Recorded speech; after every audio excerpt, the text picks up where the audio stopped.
नमस्कार, सगरमाथा प्राइम समाचारमा स्वागत छ। म राधिका तामाङ।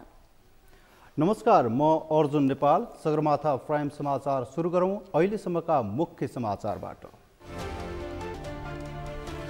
आजसम्म मन्त्री परिषद विस्तार गर्ने प्रधानमन्त्री दाहालको बाचा पूरा हुन सकेन।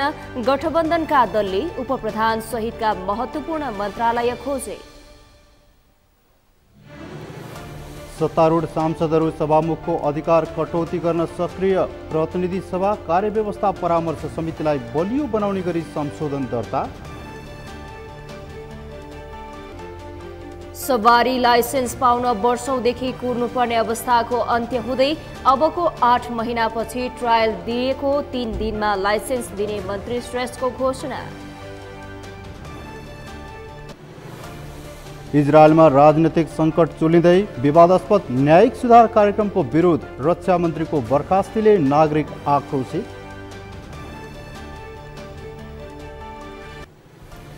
र मनाङ मर्स्याङ्दी धनगढीमा जारी 6औं मुख्यमन्त्री सुदूरपश्चिम खप्तड गोल्ड कपको सेमिफाइनलमा पुग्यो। बागमतीले युवा क्लब 2-1 गोल अन्तरले पराजित।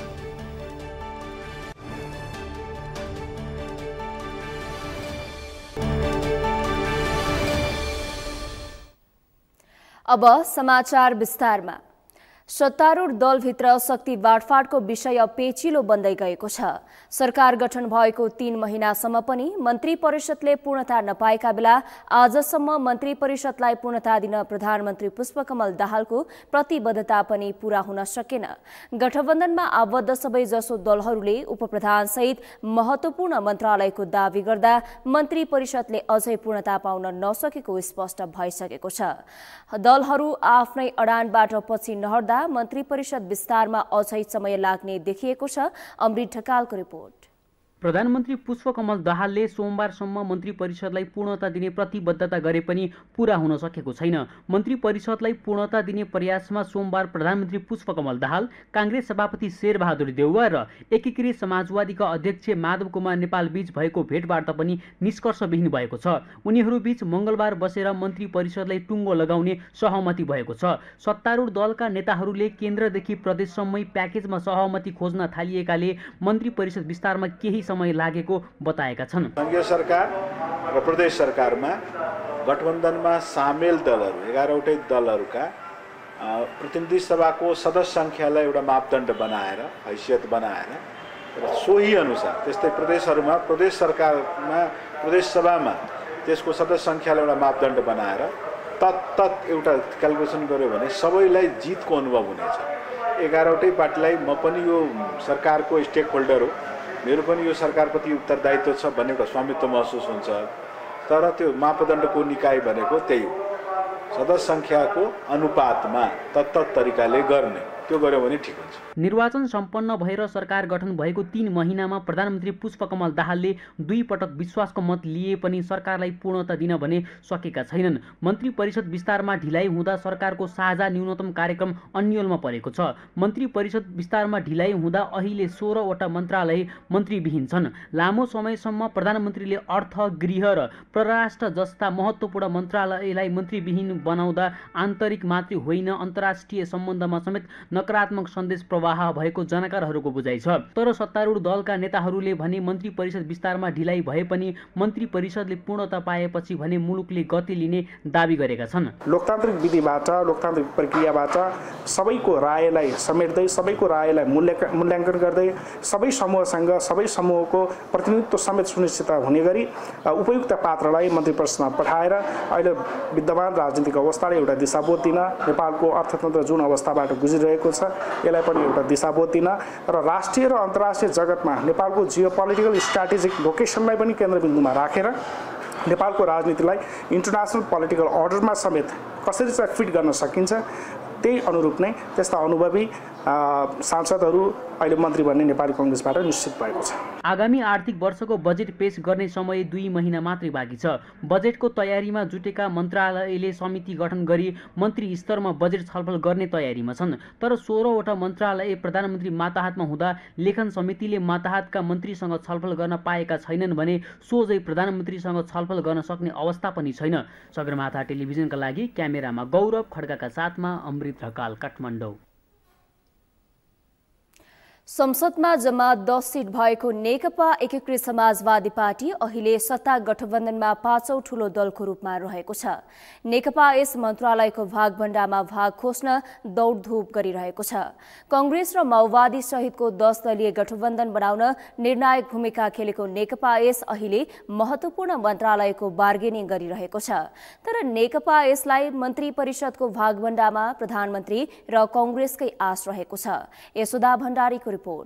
नेकपा एकीकृत समाजवादी पार्टी अहिले सत्ता गठबन्धनमा 5औं ठूलो दलका रूपमा मन्त्रालय पाउने बार्गेनिङमा लागेको छ। संसदमा जम्मा 10 सीट रहेको नेकपा यस महत्वपूर्ण मन्त्रालय पाउन दौडधुप पनि गरिरहेको छ।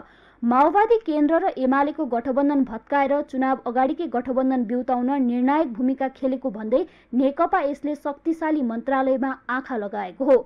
प्रधानमन्त्री पुष्पकमल दाहाल पुरानै गठबन्धनमा फर्किएपछि अहिले माधव नेपाल सरकारमा सहभागिताका लागि अग्रसर छन्।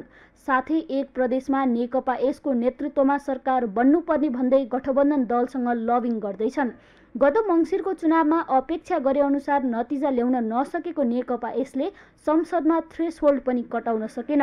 जसोतसो कांग्रेस र माओवादीसँगको गठबन्धनले प्रत्यक्षतर्फ 10 सीट ल्यायो। चुनावपछि बनेको दाहाल ओली गठबन्धनका कारण यता न उता भएको नेकपा यस अहिले फेरि सत्तामा आउने भएको हो।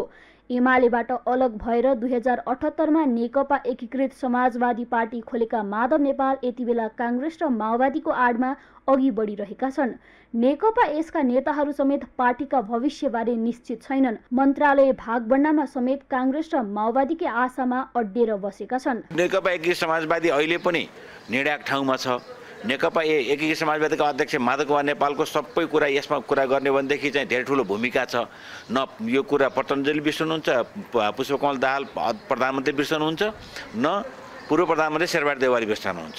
सँगसँगै उपेन्द्र यादव समेत अब अहिले सबै यो चाँजो पाँजो मिलाउनको निम्ति माधव नेपाललाई विशेष भूमिका निर्वाह गर्न उहाँले जिम्मा दिनुभएको थियो। भनेपछि त्यसकारण यी सबै कुराले भूमिकाको हिसाबले पनि 1-2 सीट बढी पाउनुमा ठुलो चाहिँ अत्युक्ति हुँदैन। अब हाम्रो चाहिँ बटम लाइन 3टा मन्त्रालय कुरो छ, त्यसपछि गृह मन्त्रालय कुरो छ।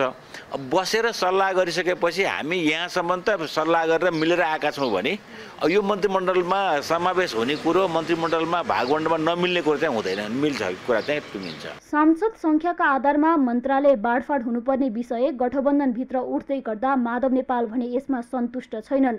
राष्ट्रपति, उपराष्ट्रपति, सभामुख, उपसभामुख लगायतका कुनै पनि संवैधानिक पदमा दाबी नगरेको तर्क गर्दै उपप्रधान सहित रोजेको 3 मन्त्रालय पाउनुपर्ने नेकपा यसको अडान छ। पाए गृह वा अर्थ नभए स्वास्थ्य, शिक्षा, परराष्ट्र, सिँचाइ मध्ये महत्त्वपूर्ण 3 मन्त्रालयमा उसले आँखा लगाएको छ। तर नेकपा यसले के पाउँछ यो त केही समयमै स्पष्ट हुने नै छ।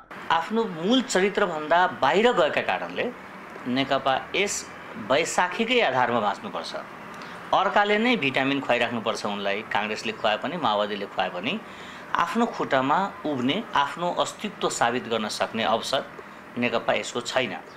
र अहिले पनि नेकपा यसले चाहिँ जनताको मुद्दा, देशका समस्या, गणतन्त्रका भविष्य, संघीयताको भविष्यको बारेमा छलफलमा छैन। नेकपा यस केमा छ भने मलाई कुन मन्त्रालय दिने, मलाई किन सानो सोचेको, मैले त्यत्रो ठुलो पार्टी छोडेर तिमीलाई सघाएँ, म विभीषणको भूमिका खेलेँ तैपनि मलाई के अरे लङ्काको राज्य किन नदिएको, त्यो खालको भूमिकामा नेकपा यस देखिएको छ।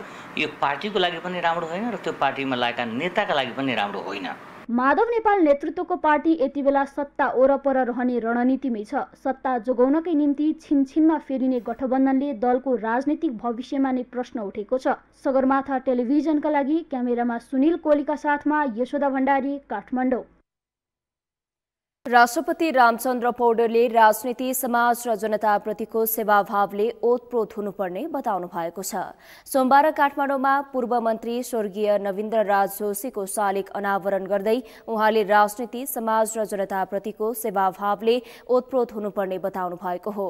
उहाँले जनतासँगको निरन्तर सान्निध्यतासँगै उनीहरूको सुख दुःख बुझेर उनीहरूकै लागि सेवा गर्ने उच्चतम अठोट प्रतिबद्धता र समर्पणबाट राजनीति अभिप्रेरित प्रेरित हुनुपर्ने बताउनुभयो। राष्ट्रपति पौडेलले जनतासँग निकटतम सम्बन्ध राख्ने र उनीहरूका सुख दुःख बुझ्ने व्यक्तित्वको रूपमा आफूले स्वर्गीय जोशीलाई चिनेको बताउनुभयो। उहाँले स्वर्गीय जोशीको व्यक्तित्व राष्ट्रिय रूपमा बनाएको उचाइ र छवि वर्तमान नेपाली समाजका लागि प्रेरणादायी हुने बताउनुभयो। राष्ट्रपति पौडेलले योग्यता, आचरणशील र इमान्दारितामा बराबर संगम रहेका विरलै मानिसमध्ये स्वर्गीय जोशी रहेको पनि बताउनुभयो। नेतासँगै उनीहरूको सुख दुःख बुझेर उनीहरूकै लागि सेवा गर्ने उच्चतम अठोट प्रतिबद्धता र समर्पणबाट अभिप्रेरित हुनुपर्छ। जनतासँग निकटतम सम्बन्ध राख्ने र उनीहरूका सुख दुःख बुझ्ने नवीन्द्र यही दर्शनबाट प्रभावित थिए। नवीन्द्रको असामयिक निधन मुलुक, नेपालको प्रजातान्त्रिक आन्दोलन, एउटा सिद्धान्तनिष्ठ राजनीति, पार्टी संगठन, जोशी परिवार र मेरा लागि पनि अपूरणीय क्षतिको रूपमा रहेको मैले महसुस गरेको छु। मुलुक र समाज परिवर्तनका लागि सदैव दृढ सङ्कल्पित सिद्धान्तनिष्ठ कार्यकर्ताका रूपमा उहाँले लोकतन्त्रलाई जीवन पद्धतिका रूपमा आत्मसात गरेर यसको संस्थागत विकासमा पुर्याउनु भएको योगदान भावी पुस्ताका लागि सदैव प्रेरणाको स्रोत रहिरहनेछ। राष्ट्रपति पौडेलले मुलुक र समाज परिवर्तनका लागि सदैव दृढ संकल्पित सिद्धान्तनिष्ठ कार्यकर्ताका रूपमा स्वर्गीय जोशीले लोकतन्त्रलाई जीवन पद्धतिका रूपमा आत्मसात गरी लोकतन्त्रको संस्थागत विकासमा पुर्याउनु भएको योगदान भावी पुस्ताका लागि सदैव प्रेरणाको स्रोत बन्ने बताउनुभयो। नेपाली कांग्रेसका नेता प्रकाश मान सिंहले संस्थापक नेताहरूले देखाएको बाटोमा वर्तमान कांग्रेस नेताहरू हिँड्नुपर्ने बताउनु भएको छ। सोमबार काठमाडौँमा पूर्वी स्वर्गीय नवीन्द्र राज जोशीको शालिग अनावरण कार्यक्रममा नेता सिंहले मूल्य मान्यता र आदर्शको राजनीतिमा नेताहरू हिँड्न आवश्यक रहेको बताउनु भएको हो। उहाँले 2046 सम्म मूल्य मान्यता र आदर्शको राजनीतिमा बढी जोड समाज र दलहरूले दिएको उल्लेख गर्दै 2046 को परिवर्तनपछि संस्थापक नेताहरूले देखाएको बाटोमा कांग्रेस नेताहरू कतिको हिँडेका छौं भन्ने कुराको मनन गर्न आवश्यक रहेको बताउनुभयो। उहाँले शक्ति केन्द्रित राजनीतिमा आफ्नो सिद्धान्तको ख्याल गरिएको छ कि छैन भन्ने कुरामा सोच्न जरुरी रहेको बताउनुभयो। आदर्शको राजनीतिमा बढी चाहिँ जोड समाजले चाहिँ दिएको, दलहरूले चाहिँ दिएको हामीले चाहिँ पाएका छौं। तर 46 को परिवर्तनपछि प्रतिबन्धित अवस्थाबाट पार्टी चाहिँ खुलामा आइसकेपछि यो चाहिँ जुन पावर बेस्ड पोलिटिक्समा जुन रूपान्तरण भएको कारणले गर्दाखेरि यो मूल्य मान्यताको राजनीति, आदर्शको राजनीति हाम्रा चाहिँ आदरणीय संस्थापक नेताजीहरूले चाहिँ देखाएको बाटोमा हामीले चाहिँ त्यसमा चाहिँ कतिको हामीले चाहिँ ध्यान दिन सकेका छौं, त्यसमा हामी सबैले मनन चाहिँ गर्दाखेरि राम्रो हुन्छ भन्ने मलाई लागेको छ। नेता सिंहले स्वर्गीय जोशीले देशमा प्रजातन्त्र ल्याउन र पुनर्बहाली गराउन गर्नुभएको देन समाजले सम्झिरहने बताउनुभयो। मधेस केन्द्रित 4 दलले लोकतान्त्रिक मधेसी मोर्चा गठन गरेका छन्। मधेस केन्द्रित दलहरू तराई मधेस लोकतान्त्रिक पार्टी, नेपाल सद्भावना पार्टी, ऐतिहासिक जनता पार्टी र राष्ट्रिय सद्भावना पार्टीले सोमबार लोकतान्त्रिक मधेसी मोर्चा गठन गरेको घोषणा गरेका हुन्। मोर्चाले जनकपुर धाममा पत्रकार सम्मेलनको आयोजना गरी 11 बुँदे साझा अवधारणा पत्र सार्वजनिक गरेको छ। अवधारणा पत्र सार्वजनिक गर्दै तराई मधेस लोकतान्त्रिक पार्टीका अध्यक्ष विशेष चन्द्र लालले मोर्चाले मधेस आन्दोलनका मुद्दाहरूमा केन्द्रित रहेर समसामयिक विषयहरूमा मधेसको सही प्रतिनिधित्व गर्ने बताउनुभयो। सत्ताको स्वाद चाख्नका निमित्त मधेसका मुद्दाहरूलाई बिसाए र मधेस विरोधीहरू मधेसको मुद्दालाई बर्गलाए। आजको स्थिति यही छ। त्यसकारण मधेसको मुद्दाको मसाललाई हामी अगाडि बढाउँछौं। मधेसको मुद्दाको ज्योति, मधेसको आन्दोलनलाई हामी अगाडि बढाउँछौं भन्ने अठोटका साथ हामी यी 4वटा पार्टीहरू एक ठाउँमा जम्मा हुने निर्णय गरेका छौँ, एकजुट हुने निर्णय गरेका छौँ, सहकार्य गर्ने निर्णय गरेका छौँ र यही प्रतिबद्धताका साथ हामीले यो अवधारणा पत्र जारी गरेका हौँ। मोर्चाको अवधारणा पत्रमा लोकतन्त्रप्रति प्रतिबद्धता व्यक्त गर्दै विभिन्न षड्यन्त्र र कुटिल अभ्यासहरूबाट लोकतन्त्रमाथि भइरहेको प्रहार विरुद्ध केन्द्रित रही लोकतान्त्रिक मधेसी मोर्चाले लोकतान्त्रिक शक्तिहरूबीच एकजुटताको निमित्त पहल गर्ने भनिएको छ। मोर्चाले त्यस्तै पहिचानमा आधारित रही प्रदेशहरूको सीमाङ्कन, समानुपातिक समावेशिता, पूर्ण समानुपातिक प्रतिनिधित्व, भाषा र संस्कृतिको विशिष्टताको सम्मानको माग गरेको छ।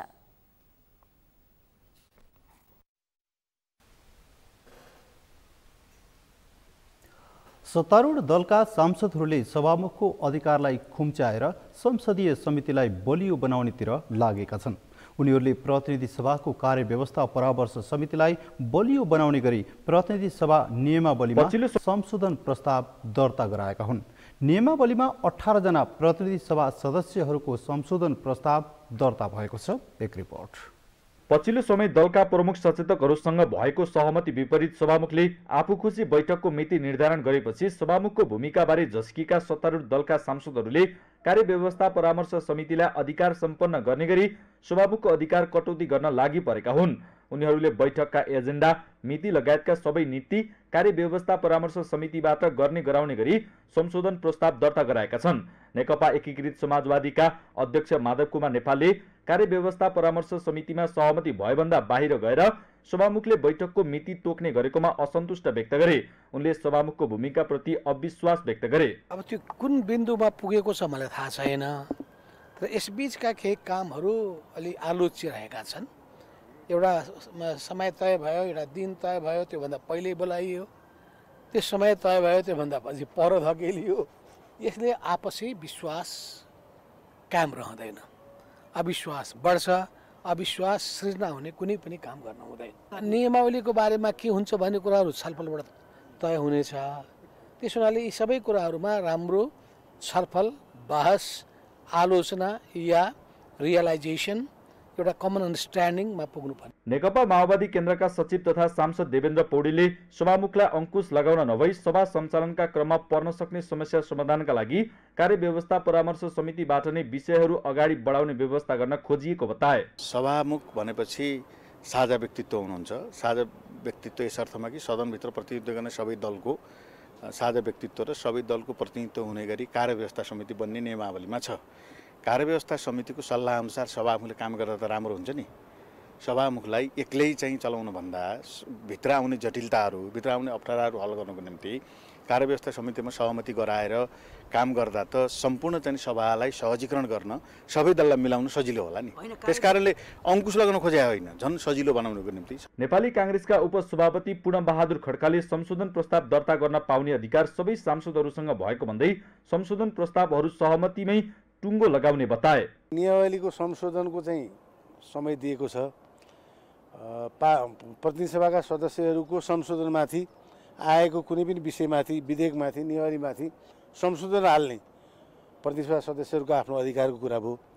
जसले जसरी संशोधन हाल्नु भएको छ मान्य सदस्यहरूले त्यो छलफल हुन्छ र हामी नियमावलीलाई सहमतिको आधारमा ल्यायौँ, सहमतिको आधारमा टुङ्ग्याउँछौँ। संशोधन मैले भने नि त प्रतिनिधि सभाका सदस्यहरूले संशोधन खोलेपछि आफ्नो तरिकाले आफ्नो सोच अनुसार संशोधन विभिन्न आउँछन्।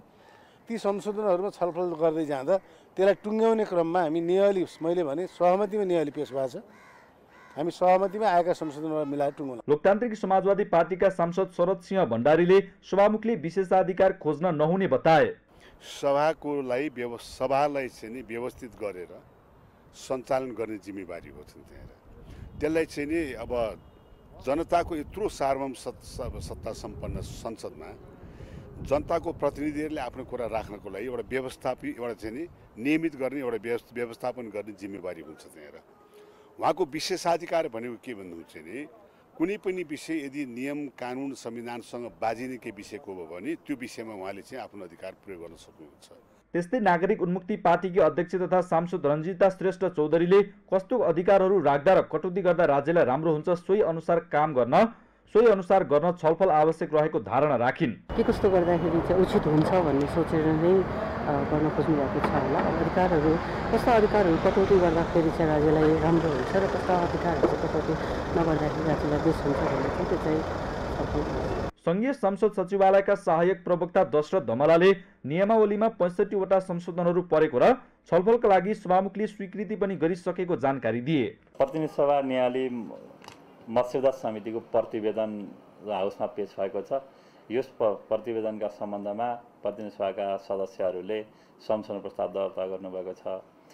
18 जना सदस्यहरूले संशोधन प्रस्ताव पेश गर्नुभएको छ, जसमध्ये 15 वटा समूह रहनुभएको छ। 15 वटा समूहमा 18 जना सदस्यले विभिन्न 65 वटा विषयमा संशोधन प्रस्ताव दर्ता गर्नुभएको छ र यो चाहिँ अब प्रतिनिधि सभामा यो विषयहरूमाथि दफावार छलफल हुन्छ। नियमावलीको नियम 13 मा कार्यव्यवस्था परामर्श समिति सम्बन्धी व्यवस्था गरिएको छ। सत्तारूढ दलका सांसदहरूले यही नियम 13 मा टेकेर प्रतिनिधि सभाका सभामुखहरूलाई नियन्त्रण गर्ने कोसिस गरेका हुन्। सत्तारूढ दलका सांसदहरूले यस नियममा संशोधन हाल्दै सभामुखले गर्ने भनी उल्लेख गरिएका कार्य सभामुखले कार्यव्यवस्था परामर्श समितिको बैठकबाट निर्णय गरी मात्र गर्नुपर्नेछ भनी उपनियम थप गर्न माग गरेका हुन्। अर्थात् सभामुखले गर्ने भनिएको सबै काम कार्यव्यवस्था परामर्श समितिको निर्णय विपरीत गर्न पाउने छैनन्। यस बुदामा संशोधन परेसँगै सभामुखको अधिकार कटौती हुन लागेको चर्चा परिचर्चाहरू हुन थालेका हुन्। काठमाडौँ महानगरपालिकाका मेयर बालेन्द्र शाह विरुद्ध प्रदर्शन गरिएको छ। संविधान र कानुन विपरीत सुकुम्बासीहरूलाई उठीबास लगाउने कामको नेतृत्व लिएको भन्दै मेयर शाह विरुद्ध आज काठमाडौँको नयाँ बानेश्वरदेखि माइतीघर मण्डलासम्म र्याली सहितको विरोध प्रदर्शन गरिएको हो। आफूहरूलाई उठीबास लगाउने काममा मेयर शाह लागेपछि त्यसको विरोधमा सुरु गरिएको प्रदर्शनलाई निरन्तरता दिनुपरेको संयुक्त राष्ट्रिय सुकुम्बासी मोर्चा नेपालका अध्यक्ष कुमार कार्कीले बताउनुभयो। उहाँले भूमिहीनहरूलाई जग्गाधनी पूर्जा दिनुको साटो संविधान कानुन विपरीत उठीबास लगाउने प्रयास काठमाडौँ महानगरपालिका र मेयर शाहले गरिरहेको भन्दै कडा आन्दोलनमा जाने बताउनुभयो। विरोध प्रदर्शनमा पक्राउ परेका भूमि अभियन्ताहरूलाई निशर्त रिहा गर्न उनीहरूमाथि लगाइएको सबै झुट्टा मुद्दा खारेज गर्नुपर्ने माग सहितको नाराबाजी गरिएको थियो।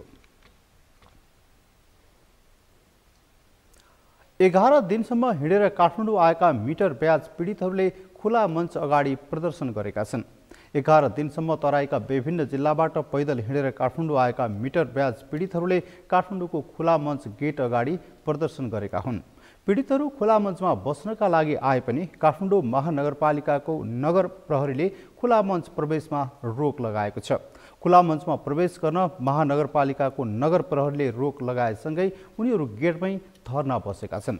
पीडितहरूले महानगरपालिकाले रोक लगाएको भन्दै काठमाडौँका मेयर बालेन्द्र शाह विरुद्ध नाराबाजी समेत गरेका छन्। मिटर ब्याजी पीडितहरूले खुला मञ्चमा विरोध कार्यक्रम गर्न मेयर र जिल्ला प्रशासन कार्यालयमा अनुमति मागे पनि नदिएको उनीहरूले गुनासो गरेका छन्।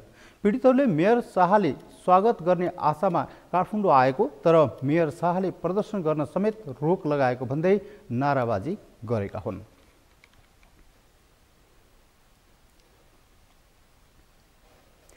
सगरमाथा प्राइम समाचारमा अब पालो भएको छ विश्रामको। विश्रामपछि सवारी लाइसेन्स पाउन वर्ष दिन कुर्नुपर्ने अवस्थाको अन्त्य हुँदै अबको 8 महिनापछि ट्रायल दिएको 3 दिनमा लाइसेन्स दिने मन्त्री श्रेष्ठको घोषणा। इजरायलमा राजनीतिक सङ्कट चुलिँदै विवादास्पद न्यायिक सुधार कार्यक्रमको विरोध, रक्षा मन्त्रीको बर्खास्तीले नागरिक आक्रोशित।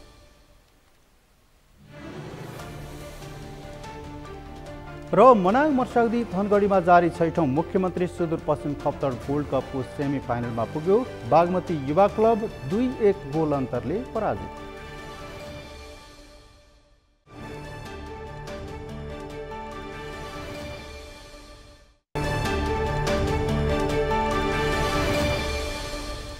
विश्रामपछि सगरमाथा प्राइम समाचारमा स्वागत छ। अब बाँकी समाचार।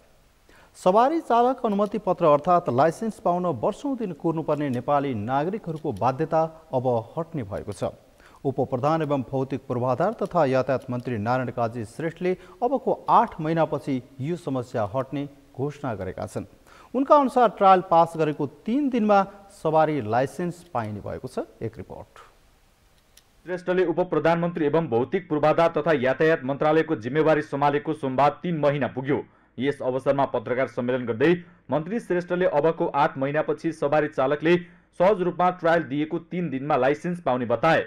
उनले सरकारले नयाँ प्रिन्टिङ मेसिन खरिद गरेर लाइसेन्स वितरण कार्यलाई प्रभावकारी बनाउन लागेको बताए।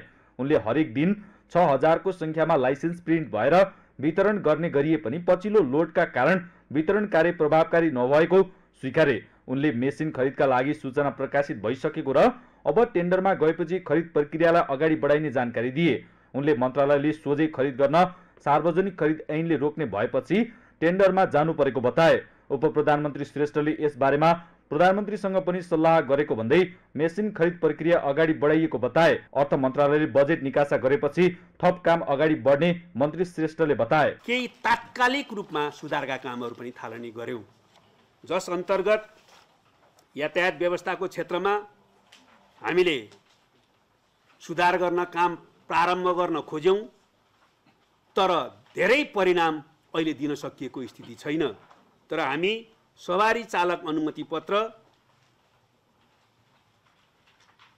3 दिनभित्र दिन सक्ने गरी कार्ययोजना कार्यान्वयनको प्रक्रियामा अगाडि बढिरहेका छौं। बढीमा 3 नभए 7 दिनभित्र लाइसेन्स दिने गरी कार्ययोजना बनाएर अगाडि बढ्ने प्रक्रियामा छौं। तर त्यो कहिले लागू हुन्छ फेरि भ्रम नपरोस् भन्दाखेरि यो कार्यान्वयन हुन हाम्रो अहिलेको अनुमान अनुसार 8 महिना लाग्ने देखिन्छ। त्यस्तै मन्त्री श्रेष्ठले आफ्नो मन्त्रालय हेरफेर हुन सक्ने संकेत पनि गरेका छन्। तपाईँ गृह मन्त्रालय जान्न लाग्नु भएको हो भन्ने सञ्चारकर्मीको प्रश्नमा गृहमन्त्री बन्ने कुरा आफ्नो चाहनामा नभएको भन्दै प्रधानमन्त्रीको निर्णय त्यस्तो आए स्वीकार गर्ने बताए। उनले छिट्टै मन्त्री परिषदले पूर्णता पाउने पनि बताए। सरकारले जुन समीकरण निर्माण गरेर काम गरेको थियो, राजनीतिक परिस्थितिमा आएको फेरबदलपछि सरकारको समीकरणमा परिवर्तन भएको छ। त्यसको कारणबाट अहिले मन्त्री परिषदले पूर्णता पाइसकेको स्थिति छैन र मन्त्री परिषदलाई विस्तारित गरेर पूर्णता दिने प्रक्रियामा हामी छिटै जाँदैछौँ र केही दिनभित्रमै त्यो काम हुन्छ। तर मैले के गर्ने भन्ने बारेमा चाहिँ मूलभूत रूपमा मैले निर्णय गर्दिनँ। मैले पार्टीको सिफारिस र सम्माननीय प्रधानमन्त्रीको निर्णय र निर्देशनअनुसार काम गर्छु। अहिले सरकारको मुख्य जो काम छ त्यो कामलाई प्रभावकारी ढङ्गले सम्पादन गर्न प्रधानमन्त्रीलाई के गर्दाखेरि उपयुक्त हुन्छ भन्ने लाग्छ, त्यो निर्देशनको म प्रतीक्षामा छु। भारतले प्रस्तावित काठमाडौँ रक्सौल रेलमार्गको विस्तृत परियोजना प्रतिवेदन DPR 1 महिनाभित्रै तयार हुने मन्त्री श्रेष्ठले जानकारी दिए। उनले अध्ययन सकेर 1 महिनाभित्रै प्रतिवेदन नेपालले पाउने अपेक्षा गरिएको बताए। प्रतिनिधि सभाका सभामुख देवराज घिमिरेले नेपाल विश्वमै आँखा उपचारका लागि चर्चा पाएको मुलुक रहेको बताउनु भएको छ। नेत्रज्योति दिवसको अवसर पारेर आज काठमाडौँमा आयोजित एक कार्यक्रममा उहाँले आँखा उपचारका लागि नेपालले विश्वमै चर्चा पाइरहेको बताउनु भएको हो। सभामुख घिमिरेले यसका लागि योगदान पुर्याउने नेपाल नेत्रज्योति सङ्घ, चिकित्सक लगायतका सम्बन्धित सबै पक्षप्रति आभार पनि व्यक्त गर्नुभयो। उहाँले सङ्घीय सरकार, प्रादेशिक सरकार र स्थानीय सरकारसँग सहकार्य गरेर नेपाललाई आँखा उपचारको गन्तव्य मुलुकको रूपमा विकास गर्न पनि नेपाल नेत्रज्योति सङ्घलाई आग्रह गर्नुभयो।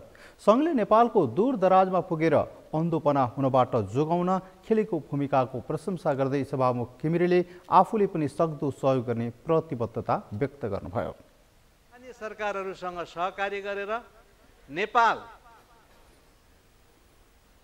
आँखा उपचारको एउटा पर्यटन गन्तव्यको रूपबाट यसलाई विकास गर्ने लक्ष्य राखेको मैले थाहा पाएको छु। अहिले पनि नेपाल विश्वमै आँखा उपचारमा एउटा प्रभावकारी मुलुक भित्रको रूपबाट चर्चित हुने कुरा, यसमा योगदान गर्नुहुने सम्पूर्ण यसका सहभागी मित्रहरू र खास गरी यसको नेतृत्व स्थापना गर्नेदेखि लिएर नेतृत्व गरिरहनुभएका वर्तमान नेतृत्वकर्ताज्यूहरू, उहाँहरू यसको प्रेरणाको स्रोतको रूपबाट रहनुभएको छ र आजको दिनले अथवा हाम्रो यो नेत्रज्योति सङ्घ स्थापना दिवसले अथवा यसको वार्षिक स्थापनाको उत्सवले उहाँहरूलाई अरू काम गर्ने प्रेरणा प्राप्त हुन सकोस्। कार्यक्रममा आँखा उपचारको क्षेत्रमा योगदान पुर्याउनेहरूलाई सम्मान पनि गरिएको थियो। सरकारले इन्भोइस नम्बर प्लेट नेपालीमा राख्ने कार्य योजना पनि अघि बढाएको छ। उप प्रधानमन्त्री एवं भौतिक पूर्वाधार तथा यातायात मन्त्री नारायण काजी श्रेष्ठले यस्तो जानकारी गराउनु भएको हो। आज मन्त्रालयको कार्य प्रगति विवरणबारे जानकारी दिन आयोजित कार्यक्रममा उहाँले प्रधानमन्त्री पुष्पकमल दाहालको समेत निर्देशनमा इन्भोइस नम्बर प्लेट नेपालीमा राख्ने कार्य योजना पनि अघि बढाएको स्पष्ट पार्नुभयो। उप प्रधानमन्त्री श्रेष्ठले नेपाली समाज र सरकारी निकायले धेरै पटक भनेपछि मन्त्रालयले सो कामलाई अघि बढाउने गरी कार्ययोजना बनाउनु परेको स्पष्टीकरण समेत दिनुभयो। प्रयास भइरहेको छ नेपालीमा राख्ने भने के हो भन्ने छ, यो पनि प्रष्टै छ। हामीले पहिला नेपालीमा राखेन, त्यो किन त्यस्तो राखिएन भने म त्यतिर जान चाहन्न। तर हाम्रो अहिलेको महसुस गराइ के हो भने इन्भोइस नम्बर प्लेटमा कमसेकम कुन प्रदेशको हो र कुन देशको भन्ने चाहिँ नेपालीमा चाहिँ लेखौँ। कम्तीमा नेपाल बागमती प्रदेश, नेपाल सुदूरपश्चिम प्रदेशसम्म होस् भन्ने हामीले अहिले चाहिराखेका छौँ। वास्तवमा इन्भोइस नम्बर प्लेटका बारेमा के कुरा स्पष्ट हुनु जरुरी छ भने त्यो गाडीमा अगाडिको चिप्सले रिड गर्ने हो, इन्भोइस नम्बर प्लेटले नम्बरले होइन रहेछ। अगाडि जो चिप्स हुन्छ त्यो चिप्सको रिड हुने हो। उप प्रधानमन्त्री श्रेष्ठले सो कामलाई अघि बढाउन सम्बन्धित एजेन्सीसँग छलफल गरिएको र अब सरकारले यो कामलाई तीव्रता दिने पनि बताउनुभयो। संस्कृति पर्यटन तथा नागरिक उड्डयन मन्त्री सुदन किराँतीले देश सोचेभन्दा फरक रहेको बताउनु भएको छ। आज 62औं रङ्गमञ्च दिवसको अवसरमा काठमाडौँमा आयोजित कार्यक्रमलाई सम्बोधन गर्दै मन्त्री किराँतीले देश सोचेभन्दा फरक रहेको बताउनु भएको हो। देश जहाँ छोयो त्यही नै फाटेको भन्दै उहाँले 10 वर्ष सांसद भइसक्दा देशको बारेमा सबै बुझेको जस्तो लागे पनि मन्त्री बनेर काम गरिरहँदा सोचेभन्दा धेरै फरक पाएको उल्लेख गर्नुभयो। मन्त्री किराँतीले नेपालमा धेरै विदेशका कुरा हुने तर स्थानीय सोच र उत्पादनहरूको स्थान नहुँदा पछि परिरहेको टिप्पणी गर्नुभयो। बेरोजगार भएर मात्रै विद्यार्थीहरू विदेश जाने नगरेको भन्दै उहाँले विद्यार्थीहरूलाई शिक्षा दिँदा नै स्वदेशी संस्कृति र शिक्षामा स्वदेशी सपनाको मृत्यु हुने बिस हालेको टिप्पणी गर्नुभयो। सांसद भएर जति बुझेको थिए 10 वर्ष सांसद भए बुझे जस्तो लाग्थ्यो। मन्त्रीको कुर्सीमा आएर मैले जे देखेँ जे देख्दैछु त्यस अर्कै रहेछ, अझै अर्को रहेछ। र मैले सुरुमै भनेको थिएँ म बस्ने कुर्सी आगोको कुर्सी हो, मैले कुदाउने घोडा बाघको घोडा हो, हात्तीको होइन। मैले भनेको हामी सबै बाघको घोडामा। मन्त्री किराँतीले नेपालमा स्वदेशी सपनालाई मर्न नदिने गरी काम हुनुपर्नेमा जोड दिनुभयो। रोजगारका लागि नेपालबाट विदेशिनेको संख्या दिन प्रतिदिन बढिरहेको छ। चालु आर्थिक वर्षको फागुन मसान्तसम्म तथ्याङ्क हेर्दा झन्डै 5 लाख नेपालीले श्रम स्वीकृत लिएका छन्, जबकि अघिल्लो आर्थिक वर्षमा जम्मा 6,31,000ले श्रम स्वीकृति लिएर विभिन्न देशमा गएका थिए। अस्थिर राजनीति, अव्यवस्थित शिक्षा, रोजगारीको अभाव लगायतका विभिन्न कारणले नेपालीहरू विदेशिने गरेका छन्। मेनुका लम्सालको रिपोर्ट।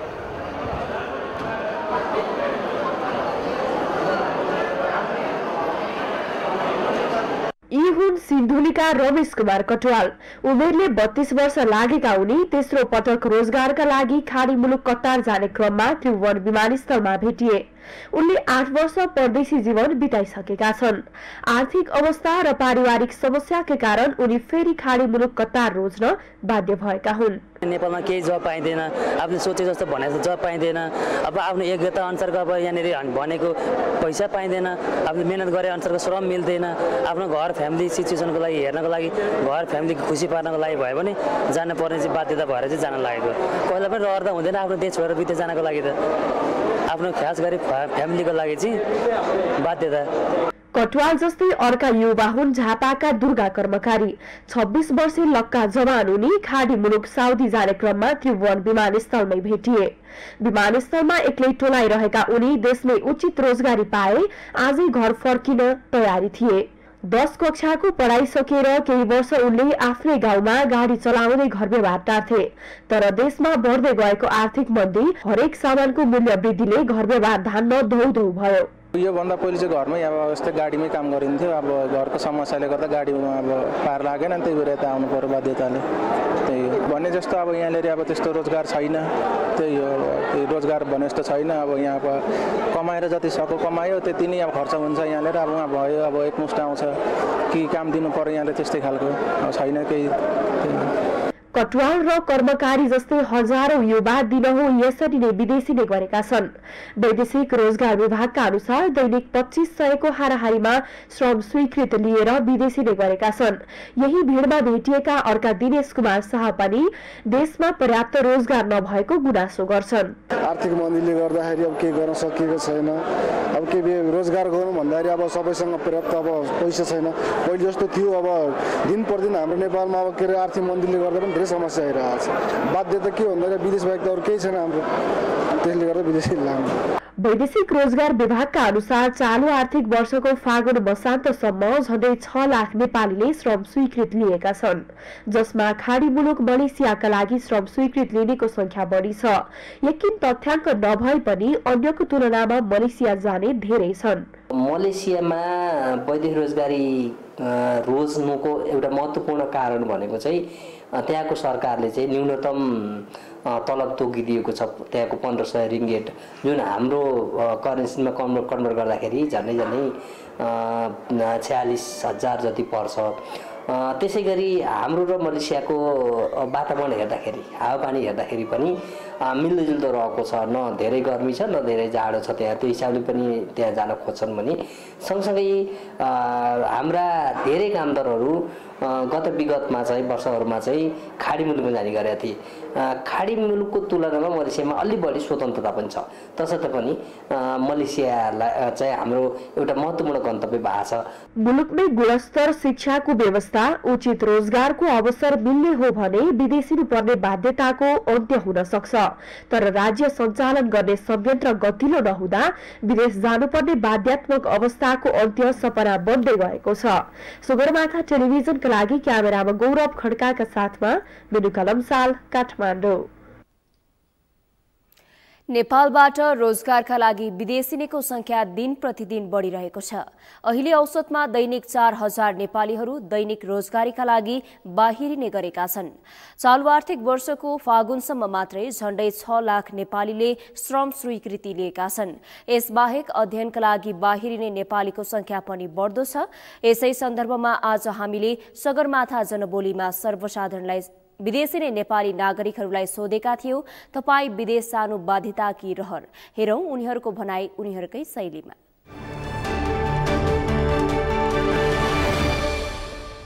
भन्दा अगाडि त पढाइमै थिएँ, +2 सकेँ। त्यसपछि अब त्योभन्दा पछि अब पढ्न सक्ने स्थिति नभएर चाहिँ अहिले बाहिर जाँदैछु।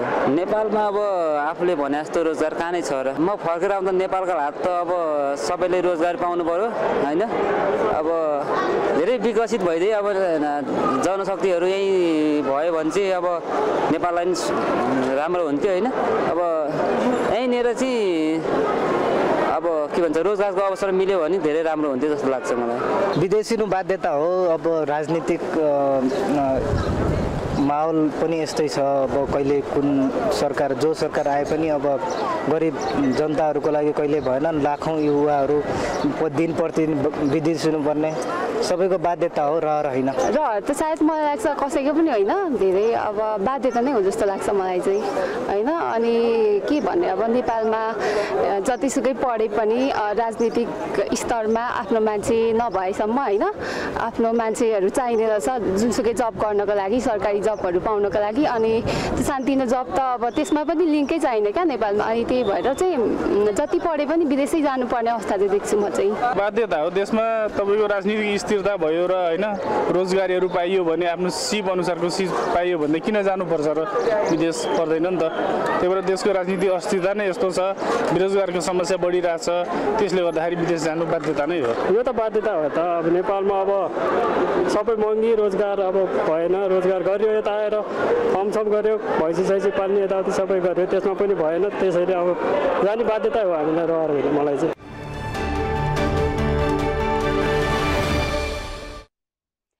नेपालको तेस्रो ठूलो मोबाइल सेवा प्रदायक कम्पनी स्मार्ट टेलिकमले अघोषित रूपमा सेवा अवरुद्ध गरेको छ।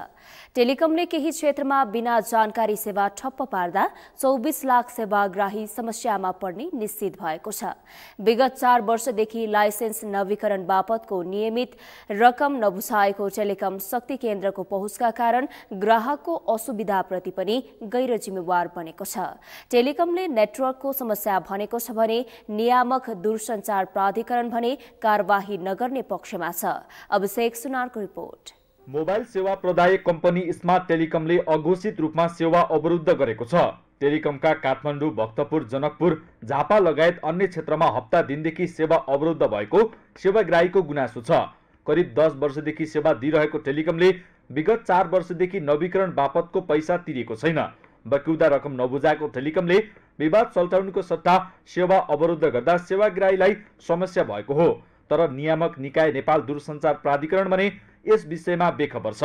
फर्मली हामीलाई जानकारी आएको छैन। अब सेवा अवरुद्ध गर्न पाउँदैन। केही कारणले टेक्निकल कारणले भएको छ भनेपछि त्यसको चाहिँ टाइम हाम्रो क्युएस बाइलले चाहिँ टाइमलाइन दिएको छ। त्यसमा चाहिँ रिस्टोर गर्नुपर्छ, सिस्टमहरूलाई सञ्चालनमा ल्याउनुपर्छ। स्मार्ट टेलिकमका 42 जिल्लामा करिब 24 लाख प्रयोगकर्ता छन्। कम्पनीले नवीकरण बापतको शुल्क तिर्नतर्फ ध्यान नदिँदा 24 लाखवटा सिम प्रयोगविहीन भएका छन्। सेवाग्राहीले रिचार्ज गरेर राखेका पैसा पनि त्यसै खेर गएको छ।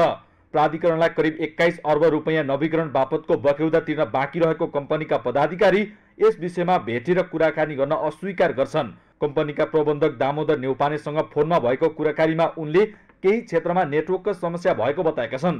उनी प्राधिकरणलाई नै सोध्नुस् भन्दै धेरै कुरा नबोली पन्छिएका छन्। हामीलाई थाहा हुँदैन अब के हुन्छ भने कम्पनीको विदेशी लगानी हुन्छन् के हुन्छन् होइन, हामीले कसरी जान्ने छैन। अब त्यो विषयमा थाहा हुँदैन सर। तपाईँले सबैभन्दा राम्रो एनपिएबल लिनुहोस्।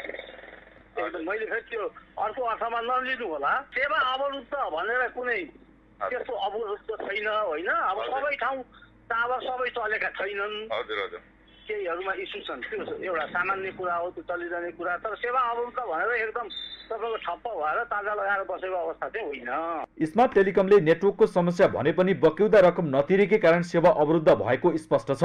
नवीकरण बापतको नियमित रकम नबुझाउँदा 2076 सालमा नै नेपाल दूरसञ्चार प्राधिकरणले कम्पनीको लाइसेन्स खारेज गरिदिएको थियो। शक्ति केन्द्रको पहुँचका कारण मन्त्री परिषदबाट निर्णय उल्टाएर किस्ता किस्तामा पैसा तिर्ने कबल गरेको स्मार्ट टेलिकमले एक किस्ता मात्रै बुझाएको छ। वैशाख 2 गते लाइसेन्सको म्याद सकिने लाग्दा कम्पनीले अब नवीकरण शुल्क बुझाउनुभन्दा सेवा नै अवरुद्ध गरेको हो। दूरसञ्चार प्राधिकरणले भने ग्राहकलाई पर्ने असुविधालाई मध्यनजर गर्दै खारेजी नगरिएको तर्क गरेको छ। नेपाल सरकारले पनि जे गर्या हो त्यो चाहिँ के भने ग्राहकलाई हेरेर गर्या हो। ग्राहक एकैचोटि कम्युनिकेसन विहीन हुन्छ भनेर हेरेर नै गर्या हो। टेलिकमले नवीकरण शुल्क, ग्रामीण दूरसञ्चार विकासको शुल्क, रोयल्टी र फ्रिक्वेन्सी शुल्क गरी 21 अर्ब 86 करोड रुपैयाँ बक्यौदा बाँकी रहेको प्राधिकरणको भनाइ छ। यसमा करिब 2 अर्ब लगानी गरेका प्राइम कमर्सियल बैंक, तत्कालीन नेपाल इन्भेस्टमेन्ट बैंक र लक्ष्मी बैंक पनि डुब्ने अवस्थामा पुगेका छन्। प्राधिकरणले अब स्मार्ट टेलिकमको स्वामित्व लिएर सञ्चालन गर्ने बताए पनि कारबाही गर्नेतर्फ भने चासो दिएको छैन, जसका कारण लाखौं ग्राहक भएको कम्पनीलाई उम्कन थप सहज भएको छ। सगरमाथा टेलिभिजनका लागि क्यामेरामा प्रताप लामाका साथ अभिषेक सुनार, काठमाडौँ। सगरमाथा प्राइम समाचारमा अब पालो विश्रामको। विश्रामपछि इजरायलमा राजनीतिक सङ्कट चुलिँदै विवादास्पद न्यायिक सुधार कार्यक्रमको विरोध, रक्षा मन्त्रीको बर्खास्तीले नागरिक आक्रोशित। र मर्स्याङदी धनगढीमा जारी छैटौं मुख्यमन्त्री सुदूरपश्चिम खफ्तड गोल्ड कपको सेमिफाइनलमा पुग्यो। बागमती युवा क्लब 2-1 गोल अन्तरले पराजित।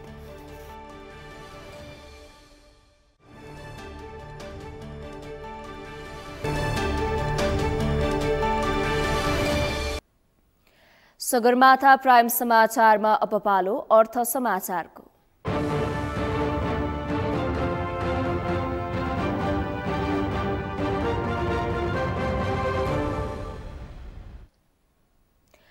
पूर्वी नवलपरासीबाट चितवन राष्ट्रिय निकुञ्जमा जंगल सफारीको लागि निकुञ्जले अनुमति दिएसँगै यस क्षेत्रमा पर्यटकहरू आगमनको बढेको छ।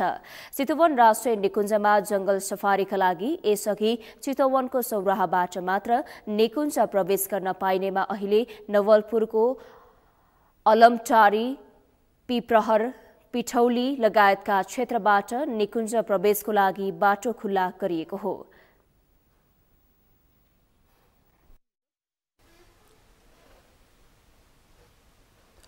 सगरमाथा प्राइम समाचारमा अब पालो भएको छ खेल समाचारको।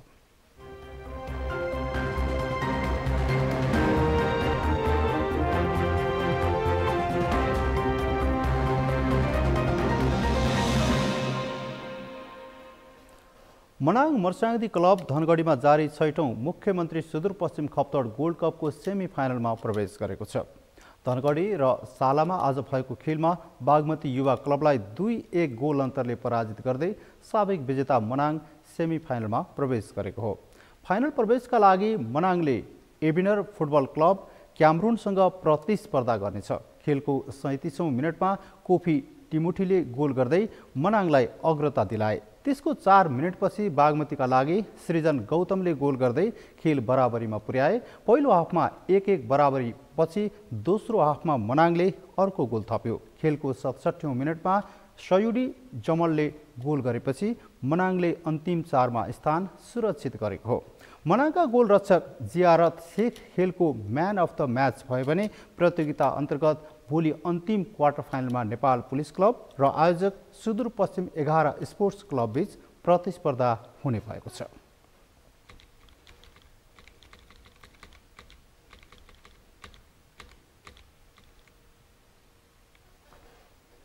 सगरमाथा प्राइम समाचारको अन्त्यमा मुख्य समाचार पुनः एकपटक। आजसम्म मन्त्री परिषद विस्तार गर्ने प्रधानमन्त्री दाहालको बाचा पूरा हुन सकेन। गठबन्धनका दलले उपप्रधान सहितका महत्त्वपूर्ण मन्त्रालय खोजे। सत्तारूढ सांसदहरू सभामुखको अधिकार कटौती गर्न सक्रिय। प्रतिनिधि सभा कार्यव्यवस्था परामर्श समितिलाई बलियो बनाउने गरी संशोधन दर्ता। सवारी लाइसेन्स पाउन वर्ष दिन कुर्नुपर्ने अवस्था अन्त्य हुँदै अबको 8 महिनापछि ट्रायल दिएको 3 दिनमा लाइसेन्स दिने मन्त्री श्रेष्ठको घोषणा। इजरायलमा राजनीतिक सङ्कट चुलिँदै विवादास्पद न्यायिक सुधार कार्यक्रमको विरोध। रक्षा मन्त्रीको बर्खास्तीले नागरिक आक्रोशित।